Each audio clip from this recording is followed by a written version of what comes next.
এটা বাঁকুড়া শহরের প্রাণকেন্দ্র যুগিপাড়ার মধ্যে একটি দোতলা বাড়ি, তার একটা ভিডিও করা হচ্ছে। এটি হলো মূল গেট। এই গেটে আসার জন্য মেন রাস্তা থেকে 20 ফুট দূরে একটা গলির মধ্যে আসতে হয়, কিন্তু তারপরে গেট খুলে এই বাড়িতে ঢোকা হচ্ছে। এই সিঁড়ি, এটা মোটরসাইকেল জায়গার রাখার একটা জায়গা।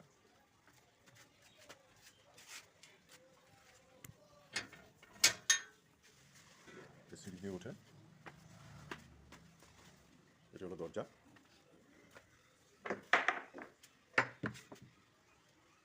এই দরজা খুলে এটি হলো বৈঠকখানা রুম। মূল দরজার পাশে একটি জানলা, তারপর গলির দিকে একটা জানলা।